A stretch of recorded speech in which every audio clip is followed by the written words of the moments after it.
Chapter 13. Cake. On the wall in my studio hang a number of framed awards and citations, as well as handsome wooden plaques. For my work on the Dunsmuir Centennial celebration, I was honored with a personal letter from President Ronald Reagan. All this is evidence of the love and respect this Irish lassie has in the hearts of many people.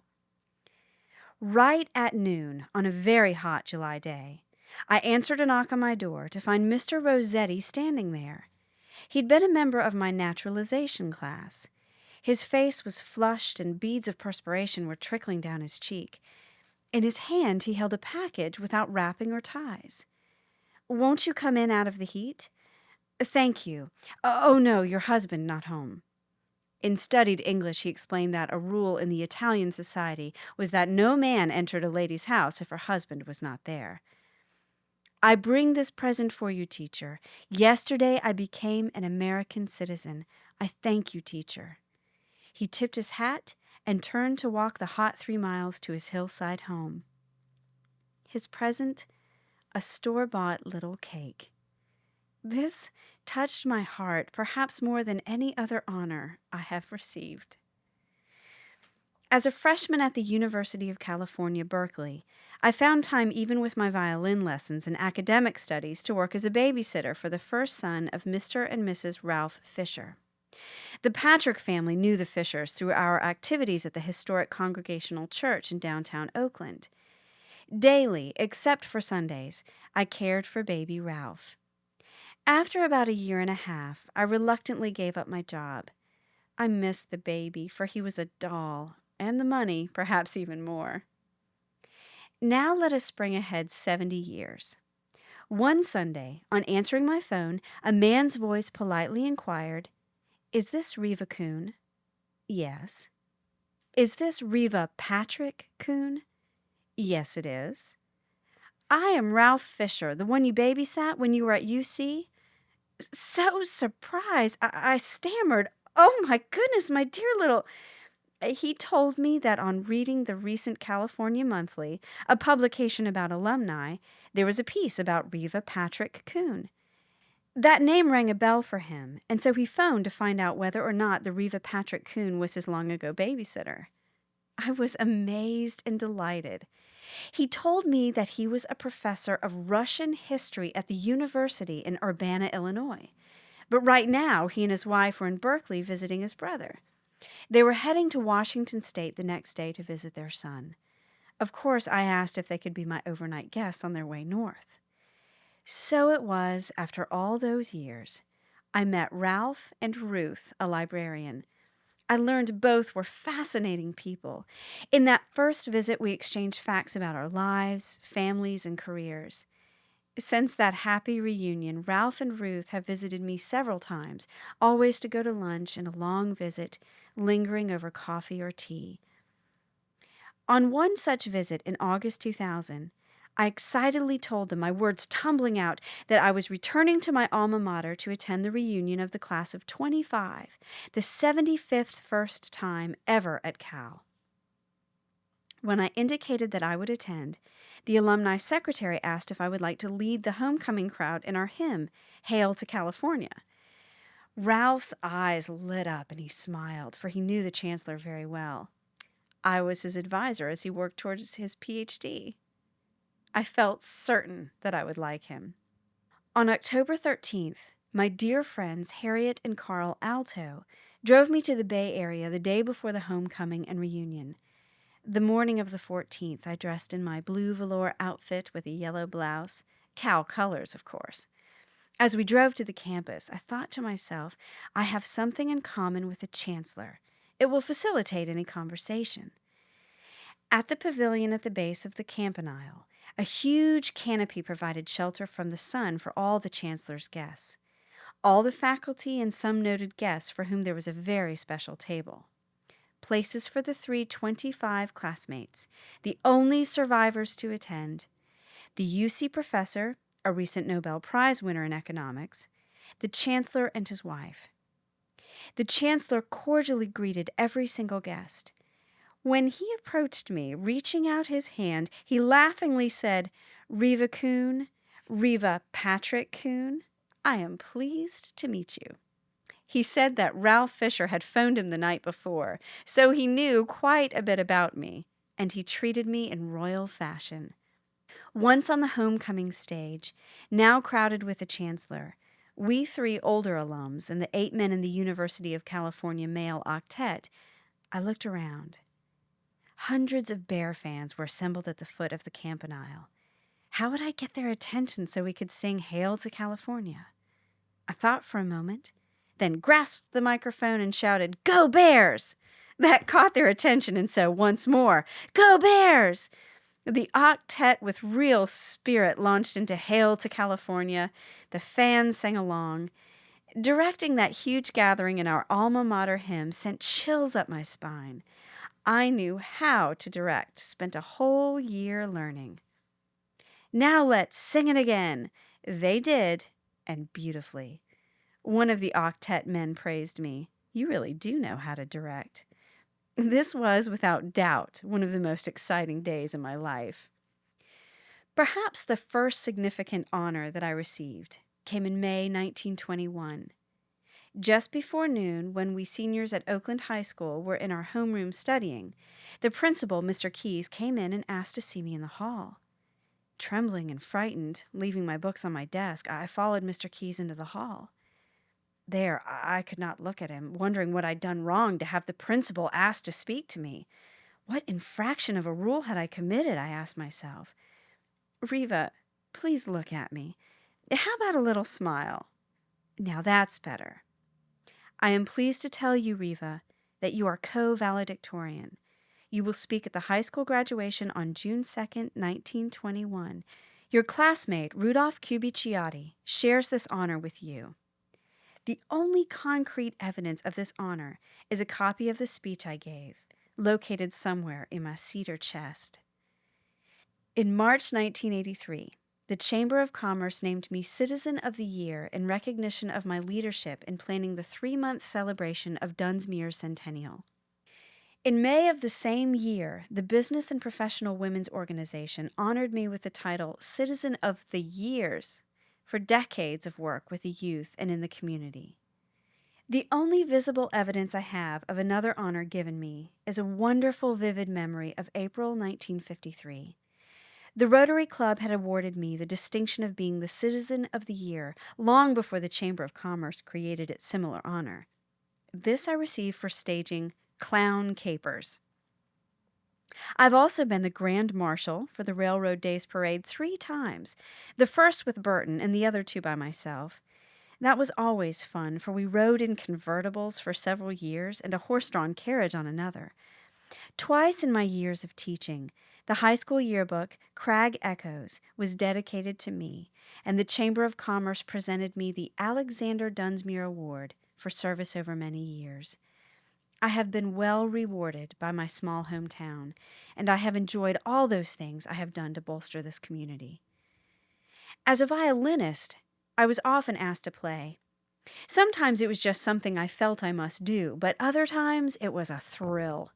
It was such when I was asked to perform at the elegant new California Theater, as well as several times for the Siskiyou County Teachers Institute. I still smile remembering my violin solo in the Greek Theater at the University of California in May of 1925. Certain memories do not fade. On July 23, 1994, just 1 week before my 90th birthday, a dozen or more of my former students, headed by Virginia Sartor, class of 45, gave a party for me in the city park. They called it Sunday in the Park with Reva, a takeoff the title of a Broadway show about an artist. That day, the park was radiant with canopies protecting more than 400 former students, friends, and family. At the culmination of a program featuring some of my favorite things came an announcement by Roy Crockett. As of this day, through donations by former students and friends, I am happy to announce that there is in excess of $25,000 in a scholarship fund. It will be called the Reva P. Kuhn Scholarship Fund, and it will be for Dunsmuir High School seniors who are going on to college. Of all the honors conferred on me, The establishing of the Reva P. Kuhn Scholarship Fund is the greatest. No finer tribute could ever be paid a teacher than to be the wind under the wings of students meriting the scholarship. Hopefully, my life has made a difference. 7 months before my natal day, my son and daughters and their spouses gathered in Dunsmuir to share Christmas 2003 with me. Being together gave them the opportunity to lay plans for a big affair at the Botanical Garden to honor me on my 100th. They finally decided that the party would take place in 2 parts. In the afternoon of July 31st, at the Dunsmuir City Park, a grand fiesta. In the evening, a gala banquet at the Piedmont in Mount Shasta. Just before the holiday visit was over, Bob told me emphatically, "We have a party planned for your 100th. We will tell you the salient facts like where, when, etc. We know how much you enjoy making plans, but please stay out of this." January, April, June came and went. I began thinking about what I could wear for the party. As June raced on into July, I asked Bev, my close friend, what she thought about my dress for the celebration. Quickly, she made an offer to go to Reading and bring home on approval 3 or 4 possible outfits. The next afternoon, she made that trip, and on her return came straight to me. Then came the fun of trying them on. One was a Chinese red with oriental motifs, a sleeveless dress with long sleeve jacket with a mandarin collar. Taking that dress from the box, Bev remarked, "I looked at this outfit and said, 'That's Reva.'" Quickly, I tried it on, and peering at my image in the mirror, I sang out, "That's me." I was told, 1, that there would be a short program, and the MC would be Andy Coon, my youngest grandson, and 2, I was to be in place on stage 15 minutes before the celebration began. Once on the stage in the park, I was awestruck by the beauty that surrounded me. Mother Nature's decorations were dazzling. An azure blue sky with just a few white clouds, soft green grass in the meadow, encircling forest green oaks and firs blending with the dark silhouette of the hillside. Here and there, as on an artist's palette, patches of color, pink, red, yellow, Japanese maples, their lacy leaves fluttering in a gentle breeze. All this nature's festive touch. Man's touch, the blue and white awnings. I soaked in the awesome sight, scarcely noting people moving about.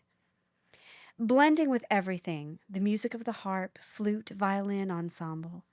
Surrounded by such beauty and vaguely conscious of the river rushing by, I purred like a kitten. All's right with the world. Hardly had I been seated with Bev close by. People came up, actually lined up to visit.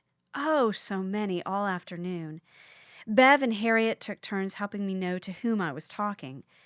I was amazed at the distance they had come for this event, from as far away as North Carolina, Connecticut, New Jersey, and a bit closer, Idaho. There were some from Southern California and the length of the state, as well as Oregon and Washington. There were many from Dunsmuir and other close-by towns. What a wonderful and diverse group of celebrants. All afternoon, there was a barrage of cameras clicking and flashing. I felt like a movie star. In the midst of laughter and visiting, Andy called everyone to be seated for the program. People found seats or cozied down on the lawn, some carrying goodies from the food table. I knew nothing about what was to come. After some opening comments, Andy introduced Jerry Powers Gonsalves, class of 47. She read a collection of bits and pieces from my books and writings, which had been carefully put together just for my party. Her presentation was a thing of beauty. 1 or 2 times I remarked to myself, "Did I say that?" Or once, "That's quite good." Andy then introduced his wife Angela and turned the dais over to her to sing for me. Her singing was, for me, the highlight of the entire celebration. I knew Angela sang, but I had never heard her before. With her velvety, smooth, mellow, yet strong soprano, she entranced the crowd, and I was close to tears, enchanted by her beautiful acapella performance. Program over, I once more met friends who had gathered for this event and reminisced briefly with them. Back to the delicious food while the 300 or so guests were milling around enjoying themselves. I slipped away to change and rest a little, thinking how highly honored I had been by family and friends with hugs and kisses and wonderful thoughts. The dinner was planned for family only, about 50, and a number of family-like friends. This included Chris Russell, class of 67, who flew from Martha's Vineyard on Friday to spend Saturday with us and to fly back on Sunday. At every place, there was a fortune cookie. Later, when they were opened, the fortune always read, "Reva says." Dozens of things that I had said were on the fortune cookies, such as, "Oh, hogwash," or "Oh, brother," or "Don't leave a pie crust, it's an insult to the cook." Barbara created lovely eggshell white fans, which she ornamented with Chinese characters, one fan at each place. Leonard, my son-in-law, gave an introduction, and then Sean, my grandson, honored me with a beautiful toast. When the time came with everyone's attention, Alice Jane asked the crowd to help blow out the huge 100-year candle. And on cue, they all blew together. There was a close-knit feeling in that room, and a warmth that seemed to touch everyone. I enjoyed visits with many whom I'd not seen in a very long time. Bidding farewell to everyone, I was escorted from the banquet hall. Outside, Mother Nature was celebrating too. Overhead was the most beautiful harvest moon I had ever seen. On the drive back to Dunsmuir, I was softly singing in my bass voice, shine on, harvest moon." At the end of this momentous day, though I was exhausted that night, I did have some trouble falling asleep. I had been so honored the whole day, my mind wanted to relive everything. At last, my guardian angel sent a gentle sleep that slid into my soul. Quietly, the loom hums in its task of weaving. The shuttle moves with speed as though special threads become part of the matrix of the fabric. Hum, hum.